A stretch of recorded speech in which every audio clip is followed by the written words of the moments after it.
Hey everybody, Wendy Weaver-Orlowski here. Thanks for coming back to part 2 of this video series. In part 1, I showed you how it got even easier to make jewelry with the CaBezel molds if you have a Sizzix Big Shot or even a rolling pin hanging around.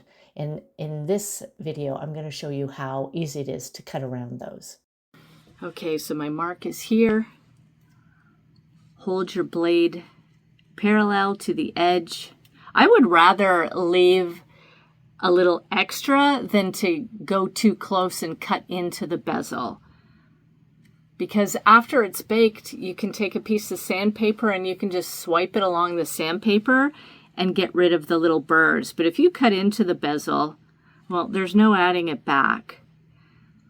So another reason I work on the patty paper is because then I can move it around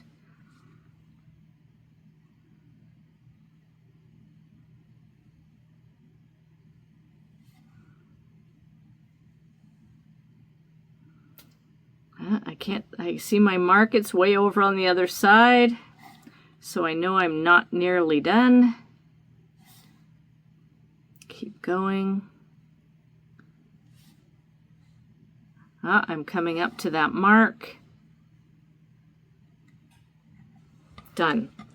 So you might not be able to see that very well, but I've cut all the way around it. The same happens with the smaller earring shapes or pendants.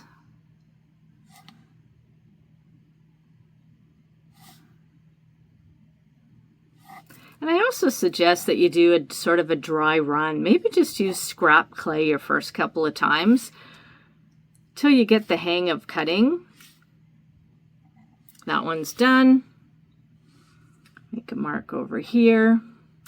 Again, hold your blade. Oops, I nicked that. Hold the blade parallel to the side. Almost done. And when you're turning this around, you just have to beware of where you put your fingers down so you don't squish the bezels. And then when it's time to remove the clay, I remove the scrap parts so that the bezel remains stuck to the patty paper, and it can just go in the oven just like this. You don't want to take it off of the patty paper at this stage because you will likely misshape it. Actually, I'm trying to get into the habit of poking this with a pin in a few spots. Now, if you're going to use this bezel as is and you're not putting a cabochon in it, you may want to, hide these little pin pricks right at the edge. But if you don't think you're going to do that, you can just put a few holes wherever you want. And that just lets some air escape. And that's it. Wasn't that easy? Oh my gosh, game changer for sure.